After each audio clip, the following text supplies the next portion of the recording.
our yearly roundup of the best of the year 2021. Boy, was it kind of confusing because we couldn't go to theaters, and then we could go to theaters, and then we couldn't go to theaters. It was COVID. What are you going to do?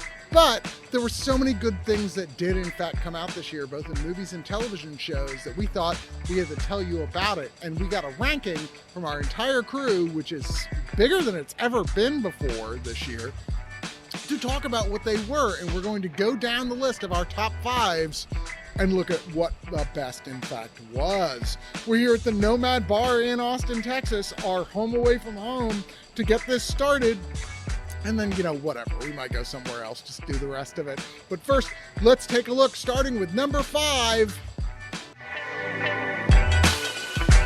So our number 5 pick actually kind of surprised me because, musicals, and there were a lot of musicals picked from this year, but the one that our fans, our friends, our reviewers picked as number 1 was Tick, Tick, Boom, which premiered on Netflix, starring Andrew Garfield, who, let's face it, had a good year. But from Lin-Manuel Miranda, not as writer and creator of the music and book, but as director of this film, based on a story of the guy who made the film Rent. Let's take a look. Tick, Tick, Boom. Tick, Tick, Boom! Starring Andrew Garfield. A wonderful musical about the life and writing process of Joe Larson. I already loved the musical, and seeing it adapted so magnificently while avoiding all the cliches of a biopic was a wonderful surprise. Our number 4 pick for movies and television shows ended up being a bit of a surprise on multiple levels. Number 4 for movies was Pig by a debut director. Hey, Nicolas Cage. We all love seeing Nicolas Cage films, but Nicolas Cage made a really good movie this year that everyone went, it was a really good movie. Pig, starring Nicolas Cage. I loved this movie. Basically a revenge film of Nicolas Cage trying to find his pet pig and going back into his life as a chef, one of the best chefs in the country. Really loved the film, and I cannot say enough about it, and I really hope it gets a lot of play during the awards season. Probably one. I don't get it. This is it? No, this is what you want great. to do? This is a very iconic spot in Austin. We should do the next segment here. What, this I love you so much? Yeah, don't you love me too? I don't, this is too corny for me. This is so cliched. Well, look at all the great people. They love taking their pictures here. This is going to be a great, I'm telling you, this is going to be a great spot. Let's just do it. I'm just going to make Marco do it, okay? Marco, you do this one, okay? Honestly, it's not a bad idea. Let's just do that with him, yeah. Chris is peeing behind a bush, so he asked me to take over this segment for him. We're covering the number 3s of the year from our One of Us reviewers. Number 3 is The Suicide Squad. The title's so nice they made it twice. But hey, second time is the charm, I guess. James Gunn's The Suicide Squad. The Suicide Squad!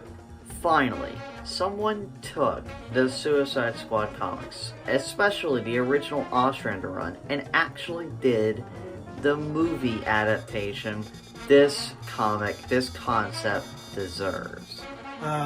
Close the book on Pete Davidson's best role. It's this one. I cannot get over how perfect Margot Robbie still is as Harley Quinn. What she says not only is poetic and nuanced as to the way she thinks, I think it applies to most every single serial killer that I've ever read about. I absolutely love how funny, how violent, how outrageous it just all was. So much great action and an amazing soundtrack too. This is everything I wanted from a Suicide Squad adaptation that I did not get in 2016.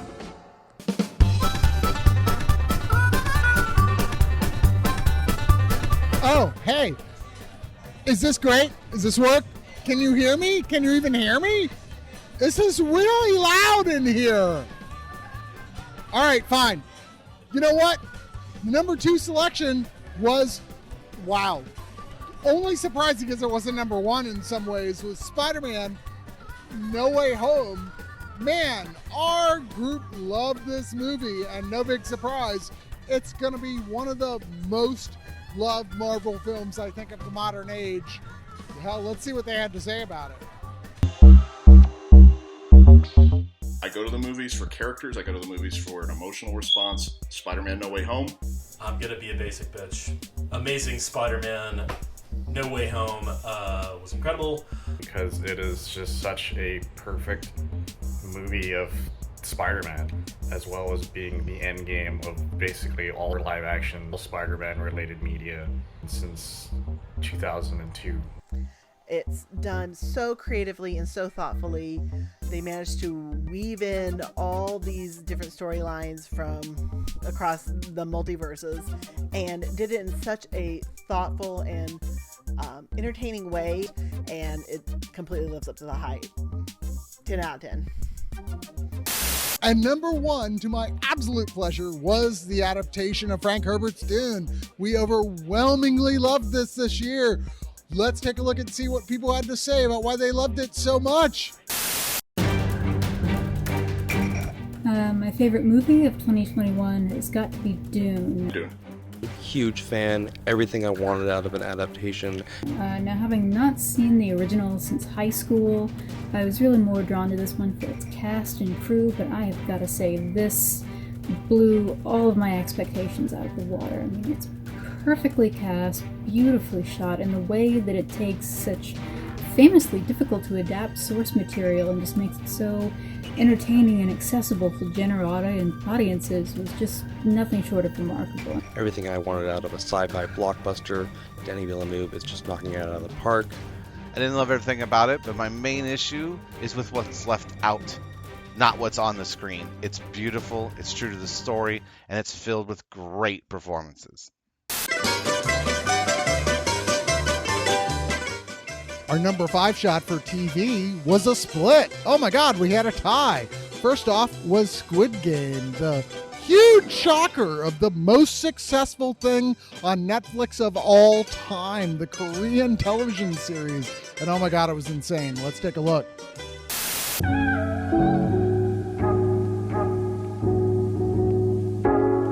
My favorite TV show of the year was Squid Game. Squid Game? Oh man, capitalism, you're put on blast. I love narratives that take something childish and seemingly innocuous and making it dark and dreadful. This is one of the most compelling television experiences, unlike anything that I've had in quite a while, if I'm honest. And I was at the edge of my seat through a lot of the series. I couldn't wait to see what's going. It's exciting, it takes your breath away at a lot of points. It's very well written, extraordinarily acted. It'll make you laugh at some points, it'll tug your heartstrings at others. I don't think enough words exist in the English language to be able to heap an adequate amount of praise on it. It's just that good. Great show though, and what a win for Korean television. My top TV show of 2021 is Only Murders in the Building.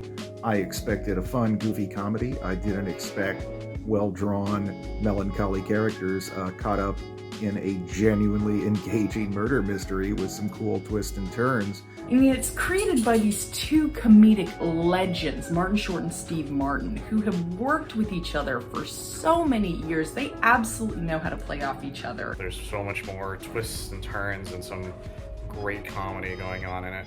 And one particular episode that's so full of suspense, I think it would make Hitchcock proud. If anything, he'd be jealous he didn't think of it first. I highly, highly recommend it. Number 4 for TV was a big surprise for me as well, as I had not...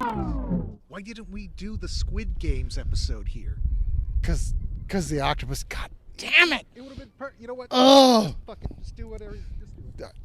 He's right. Anyway, it doesn't matter because Pen 15 was the big thing this year on Hulu, part 2 of season 2. It's amazing the show got canceled because people seem to love it. God knows our staff seem to love it with 2, 30-somethings playing teenagers in high school. Take a look.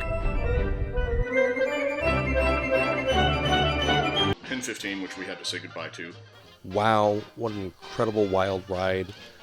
Maya and Anna are just amazing. This series is listed as like a cringe comedy, but it's so much more than that. It's got a lot of heart. The actresses play teenage versions of themselves, and they do such a good job, you forget that they're not kids.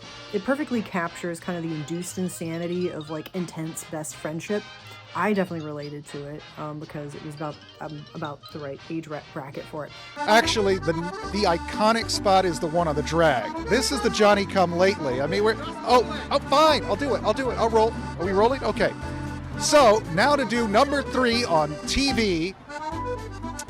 I'm embarrassed to admit I haven't seen Ted Lasso, but everyone I know who watches television says it's really, really good. Ted Lasso once again tops the charts as the best thing on TV this year. After a slow start in the first 2 episodes, Season 2 picks up speed and surpasses Season 1 easily by mid-season and does not stop getting better. There's a shortage of truly uplifting and joyful shows in a world that could definitely use more of that, and Ted Lasso never ceased to make me smile.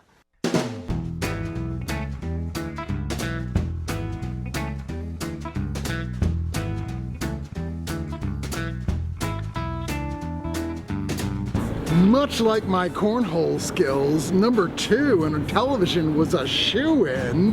Boy, Marvel really took over for our top here. But that being said, you gotta check this out. Are you ready? Are you ready? I'm the best at cornhole, all right?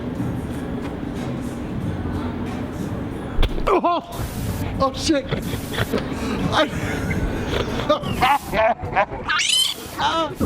All right, did it?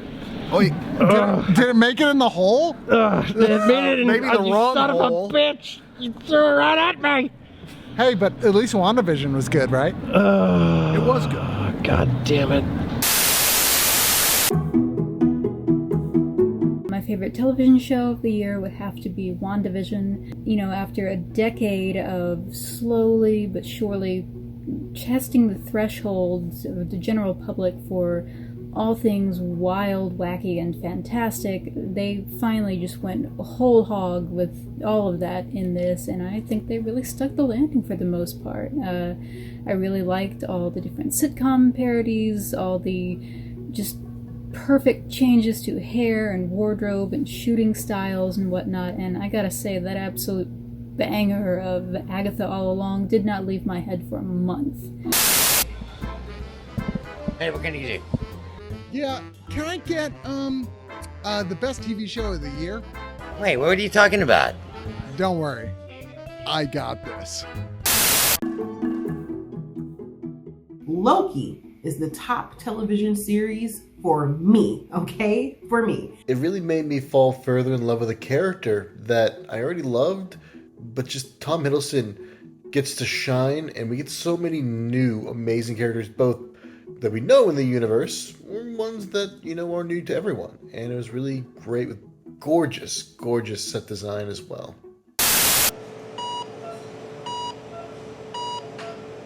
So those are the top 5 movies and TV shows. I mean, what else is there? Well, actually, a lot more. You know, because it wasn't just that. Let's look at what else was great. Let's go. I don't know if it's my top movie, but my biggest surprise this year is The Last Duel. Incredible film from Ridley Scott. Loved how dense and thoughtful it was, while never giving up its entertainment value. When it comes to movies, I'm gonna go with it was pretty high up in my top 5, but James Bond: No Time to Die.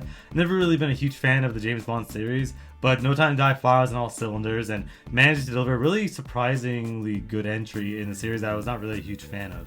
I think my favorite movie had to be Ghostbusters Afterlife. It just really recaptured that childhood fun and adventure, but with like the right amount of the pseudoscience, with the humor and the action, and it's just a good time. My favorite movie of 2021 would have to be Shiva Baby, one of 2021's most claustrophobic movies. Not my top movie of the year, but one that just completely blew me away was Silent Night. It was great to see this really darkly funny Christmas tale about the end of the world, and it was an exercise in true gallows humor. The top film for my 2021 list of 5 is, drumroll please, thank you, Don't Look Up. No, seriously, look up. No, Don't Look Up. It's a great film. Adam McKay, one of my favorite directors of all time, made an amazing film that came out on Netflix. So go check it out, please. Seriously. Best satire, dark comedy on our society today, period. Green Knight, Pig, Red Rocket. I feel like it should be fairly certain and obvious here that The Mitchells vs. the Machines has remained my favorite film of 2021. I connected so hard with Katie Mitchell, a queer film student, just bursting with creative energy, needing to get out of where she is. This film was such a loving, touching movie. It really connected with me. My top movie pick for the year is Belfast. It's a superbly acted, beautifully shot, and wonderfully directed film from Kenneth Branagh. It's probably his best non-Shakespeare work. It's one of the most crowd-pleasing dramatic films come out in a while. It just absolutely nailed everything it was going for, and I think it's just a great little slice of life French New Wave style film. The one that stuck with me was Street Gang, How We Got to Sesame Street, the documentary about the creation and legacy of Sesame Street. My pick for Best Picture this year is The Tragedy of Macbeth by Joel Cohen. I predict that high school English teachers are going to be showing this film in class for years to come. I went with Last Night in Soho. I think I'm going to catch it for this because some people found fault with it. But it was the movie that had the protagonist who was least like me, and the movie transported me the farthest into a totally different place in time. One of my favorite films of 2021 is Coda. It's about a young girl who grows up as the only hearing member in a culturally deaf family, hence the title, which is an acronym for Child of a Deaf Adult or Adults.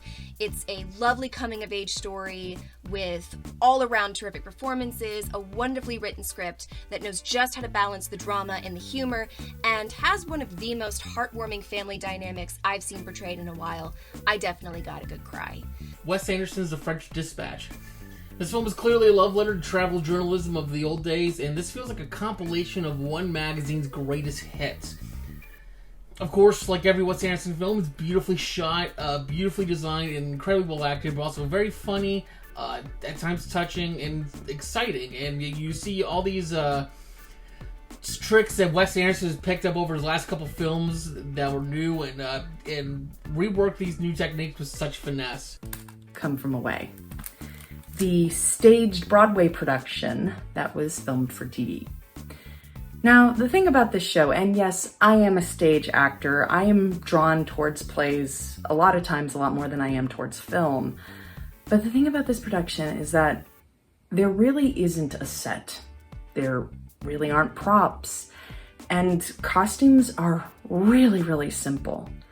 It's 90s in Canada, so it's nothing really elaborate.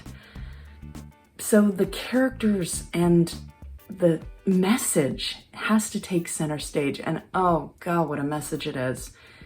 Jumbo, first-time featured director Zoe Widdock, starring Nomi Merlant of Portrait of a Lady on Fire, is a truth-based coming-of-age story of a girl that falls in love with an amusement park ride.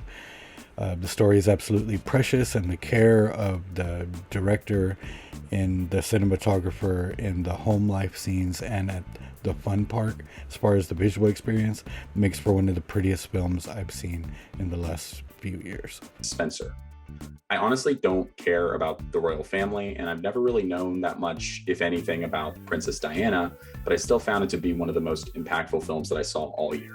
I love the idea of taking a story that would have most likely been a traditional paint-by-numbers biopic in another director's hands and turning it into what's essentially an atmospheric horror film about the pressure and anxiety that Diana was feeling at the time. My top film of the year is Come On, Come On. It is beautifully shot in black and white. I especially love it because it's giving me shots of New York City that I'd never seen before, which is a miracle. I want to talk about Zola. because Zola is one of the most impressive first-time features I've seen in a long time.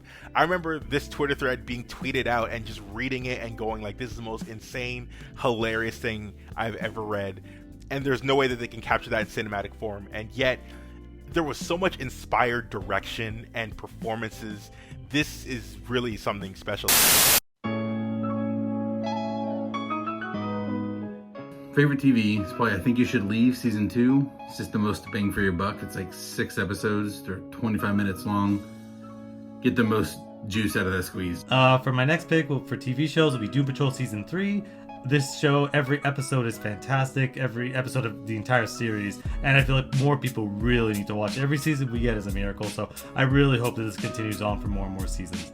Top TV show of the year was Landscapers, based on the cinematography alone. Favorite TV show of 2021 would have to be Kevin Can Go Fuck Himself, a true comedy classic. I was really impressed by Pretend It's a City on Netflix, which was basically Martin Scorsese following around the great writer and humorist Fran Lebowitz. It's got to be The Witcher season 2. Mayor of Easttown.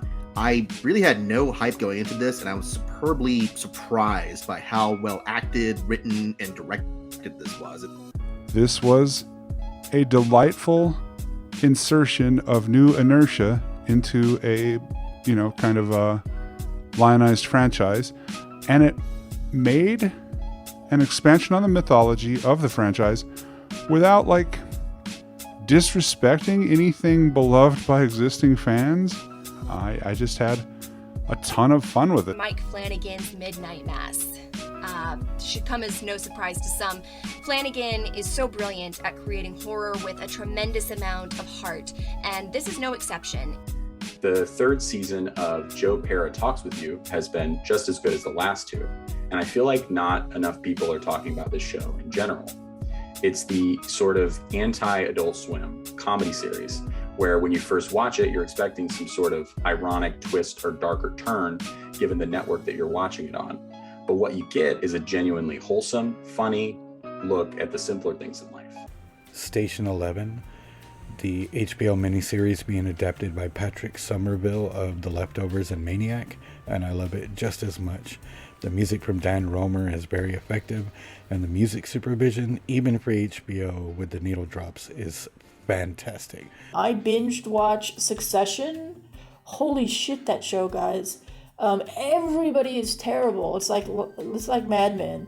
Like, everyone is a terrible person. But you start to, feel for these people. It's weird. I don't know. But anyway, I nearly gave myself a heart attack and an ulcer watching it. Gangs of London is Game of Thrones with street fights and shootouts. It is Gareth Evans saying, how could I make the raid and do that every single episode? Every fight in the show is the most insane thing I've ever seen, and then it immediately tops itself the very next episode. The plot line is labyrinthian, the cast is fantastic, but it is the most compelling show I've seen all year. I'd probably go with the artist, musician, rapper Toby Nigwe from Houston, Texas. Just the most incredible music videos you'll ever see. For video games, I'll go with Resident Evil 8 Village. I really enjoyed Resident Evil 7, and seeing a really good successor to that when it easily could have failed was amazing. Yeah, I gotta say, as far as games go, I think Forza Horizon 5 might take my favorite of the year. It's very close against Halo Infinite, but just getting to drive in an open world, especially after this last year or two where we don't get to go out as often, it felt right. And my top video game of the year would be Back 4 Blood, because I missed me some Left 4 Dead. There's only one album I could point to as my favorite album of the year, and that was the 25th anniversary re-release and remastering of Spice, the Spice Girls debut album. Even though they were originally seen as like a novelty band, they're finally now getting the credit for, being the game changers, not just in terms of genre, but also in terms of representation and, females carving out their own way in the industry behind the scenes. My number one musical act of 2021 comes to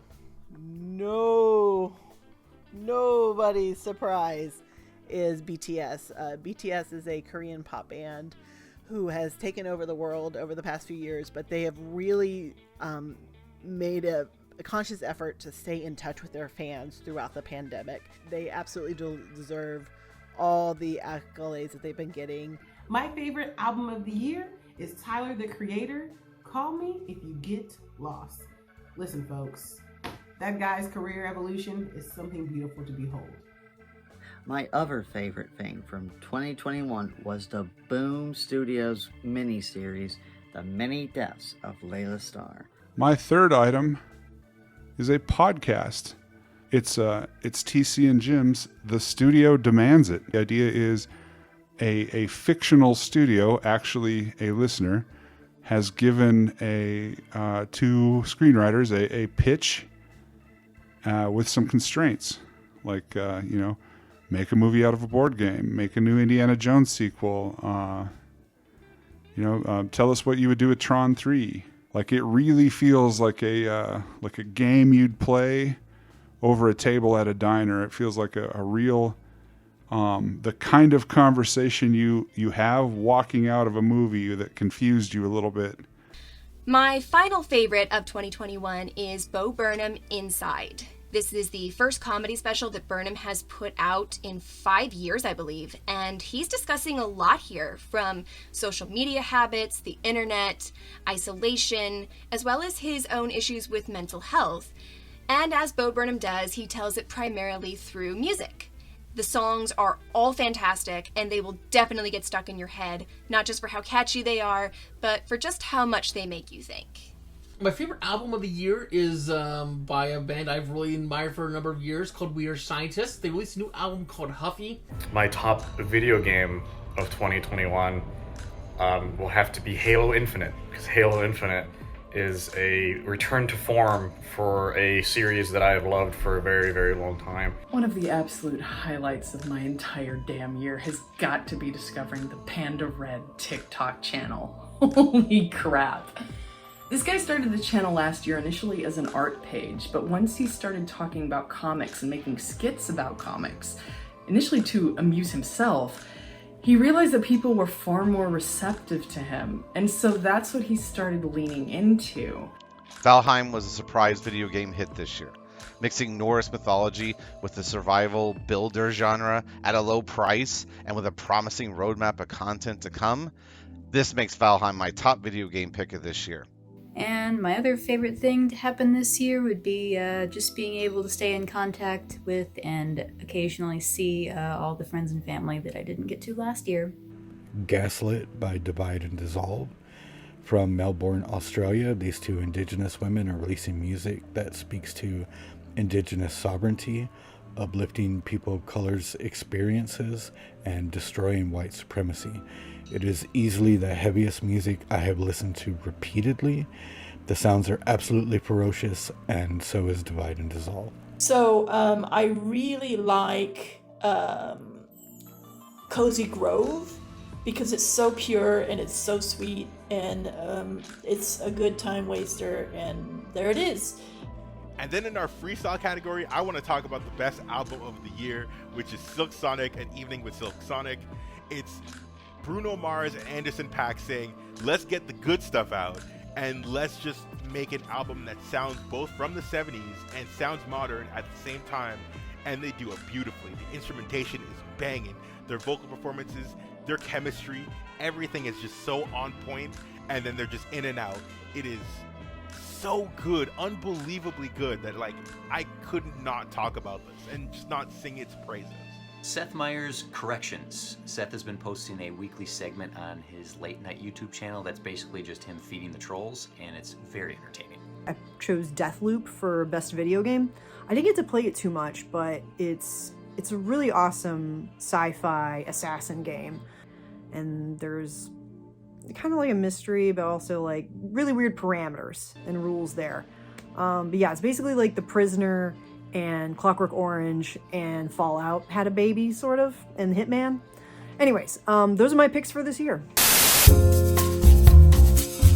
This is take 45, Chris. We can't be here all night. Look, I've already given you your motivation. I just want to get Stop it right. being a fucking diva. All right, time is money. We've got a whole crew out here. Diva. You and I are done professionally if you don't get this done. Okay, I got All right? this. I got All right, this. You got it. You got it. You're a killer. All right. I believe in you. All right. Take 46. Hey, thank you for watching our best of 2021 Oneofus.net. We were so excited to be able to tell you about all this. We're so excited for our huge amount of contributors who are involved with Oneofus.net, our huge amount of fans for Oneofus.net. Thank you so much for being part of this. We'll be back again next year, 2022, assuming things don't go terribly wrong. And if they do, I guess we can call Bruce Willis and Ben Affleck to fix the situation. But, hey, thank you for being part of the One of Us community. Chris out.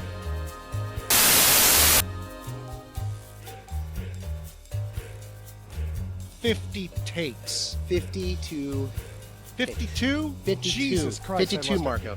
And the fucking hats. Where are the fucking hats coming from? It's always the talent. They're such fucking diva. You know what? More hats doesn't equal more comedy. I don't know. Sorry. I try to explain this to him. Daniel Day-Lewis said a lot of hats helped him get through There Will Be Blood, so maybe that's what he's coming. He had what, like 4 hats? Fuck that. Shit. It's always the same with that guy, running a joke into the ground.